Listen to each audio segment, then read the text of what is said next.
نحمده ونصلي ونسلم على رسوله الكريم۔ سورہ کہف آیت نمبر 17۔ اعوذ باللہ من الشیطان الرجیم، بسم اللہ الرحمن الرحیم۔ وَتَرَى الشَّمْسَ إِذَا طَلَعَتْ، اور جب سورج طلوع ہوتا آپ دیکھیں، تزاور عن کہفہم ذات الیمین، تو وہ ان کی غار سے دائیں طرف کترا جاتا ہے۔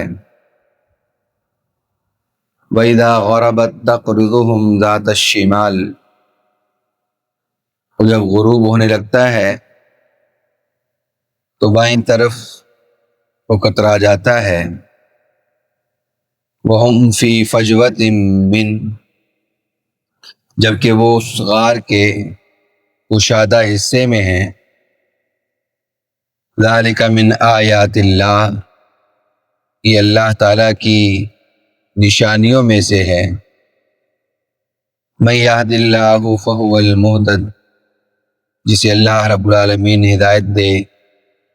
سو وہی ہدایت یافتہ ہے۔ وَمَن يُضْلِلْ فَلَن تَجِدَ لَهُ وَلِيًّا مُرْشِدًا، اور جسے وہ گمراہ کر دے تو آپ اس کے لیے کوئی بھی مددگار اور راہ دکھانے والا ہرگز نہیں پائیں گے۔ وَتَحْسَبُهُمْ أَيْقَاظًا وَهُمْ رُقُودٌ، اور آپ انہیں بیدار سمجھو گے، وَهُمْ رُقُودٌ، جبکہ وہ سو رہے ہیں۔ وَنُقَلِّبُهُمْ ذَاتَ الْيَمِينِ وَذَاتَ الشِّمَالِ، اور ہم ان کی کروٹ بدلتے رہتے ہیں، دائیں طرف بھی اور بائیں طرف بھی۔ وَكَلْبُهُمْ بَاسِطٌ ذِرَاعَيْهِ بِالْوَصِيدِ، اور ان کا کتا اپنے بازو پھیلائے دہلیز پر موجود ہے۔ لَوِ اطَّلَعْتَ عَلَيْهِمْ، اگر آپ ان پر جھانکو گے، لَوَلَّيْتَ مِنْهُمْ فِرَارًا، تو ان سے منہ موڑ کر بھاگ نکلو گے۔ وَلَمُلِئْتَ مِنْهُمْ رُعْبًا، اور ان کا رعب آپ پر حاوی ہو جائے گا۔ اللہ رب العالمین نے ان آیات میں غار کا حال بیان کیا ہے، اور غار کا حال بیان کرنے کا جو مقصد ہے وہ اللہ رب العالمین نے خود ارشاد فرمایا، ذَلِكَ مِنْ آیات اللہ، یہ اللہ تعالیٰ کی قدرت کے کرشمے ہیں، یہ اللہ تعالیٰ کی نشانیاں ہیں۔ اور جو گزشتہ آیت میں بات تھی کہ جب آپ سب لوگوں سے ہٹ گئے، جدا ہو گئے، اللہ کے لیے آپ نے سب کچھ قربان کیا، تو يَنْشُرْ لَكُمْ رَبُّكُمْ مِنْ رَحْمَتِهِ، تمہارا پروردگار اپنے دامن رحمت کو پھیلا دے گا، تمہارے لیے آسانیاں پیدا کرے گا۔ یہ ان کا آپس میں مکالمہ تھا۔ اسی کو اللہ رب العالمین نے ارشاد فرمایا کہ جب انہوں نے اللہ رب العالمین کی ذات پر اعتماد کیا، توکل سے کام لیا، ظاہری جو اسباب تھے ان کو ختم کیا، اور جو اللہ رب العالمین کے احکامات تھے انہیں سامنے رکھا، تو اللہ نے پھر ان کی مدد بھی کی۔ اس لیے غار کا حال خاص طور پہ بیان ہوا۔ مَا وَتَرَى الشَّمْسَ إِذَا طَلَعَتْ تَزَاوَرُ عَنْ كَهْفِهِمْ ذَاتَ الْيَمِينِ، میں غار کی کیفیت یہ تھی کہ ان کو سورج کی جو تمازت ہے، سورج کی جو تپش ہے، وہ اس غار میں نہیں جا رہی تھی۔ نہ تو سورج کے طلوع ہوتے وقت اس غار میں جا رہی تھی، اور نہ سورج غروب ہوتے وقت اس غار میں جا رہی تھی۔ اس کو علماء نے لکھا ہے کہ اصل میں جو غار کا منہ تھا وہ شرقاً غرباً نہیں تھا، بلکہ وہ شمالاً جنوباً تھا۔ اگر شرکن غربن غار کا منہ ہوتا تو کسی ایک موقع پر یا طلوع کے وقت میں یا غروب کے وقت میں سورج کی براہ راست جو تپش ہے وہ اندر جاتی، جس کے لیے ظاہری جو اسباب ہیں آرام کے اور سکون کے، یقیناً وہ تپش اور تمازت ان میں مخل ہوتی۔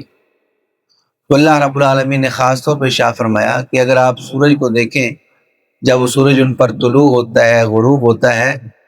تو تزاوروا عن کہفہم ذات الیمین وذات الشمال، تو وہ ان سے کترا کر چلا جاتا ہے۔ غار کے اوپر سے گزرتا ضرور ہے لیکن وہ تپش اندر نہیں جاتی، جتنی ان کو چاہیے روشنی، ہوا، بس اتنا ہی انتظام وہاں پر موجود ہے۔ وَهُمْ فِي فَجْوَةٍ مِّن، اب اس سے کوئی یہ نہ سمجھے کہ جب سورج کا گزر وہاں پر نہیں ہے، سورج دائیں بائیں سے کترا کر جا رہا ہے، تو جو سورج سے حاصل ہونے والے فوائد ہیں کہ انسان کو تھوڑی بہت حرارت چاہیے، روشنی چاہیے، ہوا چاہیے، تو پھر وہ کیسے ہوگا؟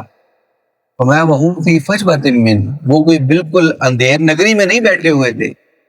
وہ غار کے اندر ایک کشادہ جگہ تھی جہاں پہ وہ موجود تھے، لیکن اس کے باوجود اللہ تعالیٰ نے ان کے آرام اور سکون کا مکمل انتظام کیا۔ ذَلِكَ مِنْ آیات اللہ، ظاہری اسباب سے تو ہم جیسے مرضی جوڑتے رہے، جیسے میں نے عرض کیا کہ ان کا رخ شمالاً جنوباً تھا، ایسے تھا ایسے تھا، لیکن اللہ رب العالمین اس کو یوں فرما رہا ہے ذَلِكَ مِنْ آیات اللہ، یہ ہماری نشانیاں تھیں، یہ ہماری قدرت کے کرشمے تھے کہ جو ہم نے ان کے اوپر اپنی خاص کرم نوازیاں کی اور ان کو یوں محفوظ رکھا۔ مَن یہد اللہ فہو المہتد، حقیقت یہی ہے، بس من پہلے آ چکا ہے کہ جسے اللہ تعالیٰ ہدایت دیتا ہے، ہدایت یافتہ وہی ہے صحیح معنوں میں، اور جس کے لیے اللہ تعالیٰ گمراہی کا فیصلہ کر دے اس کی بدعمالیوں کی وجہ سے، اس کی غلط راہ اپنانے کی وجہ سے، اس کا غلط انتخاب کرنے کی وجہ سے، فَلَن تَجِدَ لَهُ وَلِيًّا مُرْشِدًا، تو اب جب اللہ کا امر بھی آ چکا، اللہ نے فیصلہ کر دیا یہ بندہ گمراہ ہے اپنی بدعمالیوں کی وجہ سے، اپنے دور بھاگنے کی وجہ سے، تو اب اس کے لیے کوئی حمایتی اور مددگار، کوئی راہ راست پلانے والا آپ کو نہیں ملے گا۔ وَتَحْسَبُهُمْ أَيْقَاظًا وَهُمْ رُقُودٌ، اور میں اس غار میں جو انہیں وقت گزارا ہے، اصل میں یہ ساری باتیں جو بیان ہو رہی ہیں، جب آگے مدت کا بیان ہوگا نا وہ کتنا ٹھہرے ہیں، تو اس ٹھہرنے کے ساتھ ان چیزوں کا بیان ہے، خاص طور پر کہ جتنا عرصہ وہ 300 سال کا عرصہ وہاں پہ قیام پذیر رہے، 300 سال کا عرصہ وہ وہاں پہ سوئے رہے، تو اب یہ تو ایسے ہو جانا چاہیے تھا جیسے وہ بالکل مردہ ہو گئے، اور ایک طرح سے ان میں جان باقی نہ رہی ہو، اور ان کے جسم جو وہاں پڑے پڑے گل سڑ گئے ہوں، کیونکہ جب انسان سو جاتا ہے اس کو تو پتہ نہیں ہوتا کہ وہ کس کیفیت پہ ہے، کس حالت پہ ہے۔ اللہ رب العالمین نے فرمایا تحسبهم ایقاظ وهم رقود، اگر کوئی دیکھنے والا ان کو دیکھے تو اپنی ظاہری حالت سے وہ سویا ہوا نہیں ملیں گے۔ اب یہ کیفیت اللہ ہی بہتر جانتا ہے وہ کیا کیفیت تھی کہ ظاہری طور پر اگر ان کو دیکھا جاتا تو ایسا بالکل بھی معلوم نہیں ہوتا تھا کہ وہ سوئے ہوئے ہیں، بلکہ دیکھنے والا یہ سمجھتا اچھا اچھا یہ جاگ رہے ہیں، یہ بالکل ابھی سوئے نہیں ہیں، یہ چکنے ہیں، ہوشیار ہیں، جاگ رہے ہیں۔ وَهُمْ رُقُودٌ، جبکہ حقیقت میں وہ سوئے ہوئے تھے۔ وَنُقَلِّبُهُمْ ذَاتَ الْيَمِينِ وَذَاتَ الشِّمَالِ،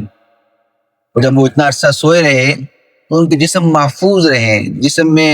جہاں جتنی گرمی چاہیے، جتنی ہوا چاہیے، وہ برابر دستیاب ہوتی رہے۔ نُقَلِّبُهُمْ ذَاتَ الْيَمِينِ ذَاتَ الشِّمَالِ، ہم ان کی کروٹیں بدلتے رہے، دائیں بائیں دائیں بائیں، تاکہ ایک جگہ پر پڑے پڑے جسم خراب نہ ہو جائے۔ وَنُقَلِّبُهُمْ ذَاتَ الْيَمِينِ ذَاتَ الشِّمَالِ وَكَلْبُهُمْ بَاسِطٌ ذِرَاعَيْهِ بِالْوَسِيطِ، اور ان کا جو کتا تھا، جو ساتھ ہو لیا تھا، جو چرواہے کا کتا تھا، میں دہلیز پر وہ بھی اپنے پاؤں پھیلائے ہوئے بیٹھا ہوا تھا۔ وہ یہ خاص ایسی کیفیت اور حالت تھی لَبِطَّلَعْتَ عَلَيْهِمْ، کہ اگر کوئی ان پہ جھانکنے کی کوشش کرتا تو سامنے ہی کتا تھا،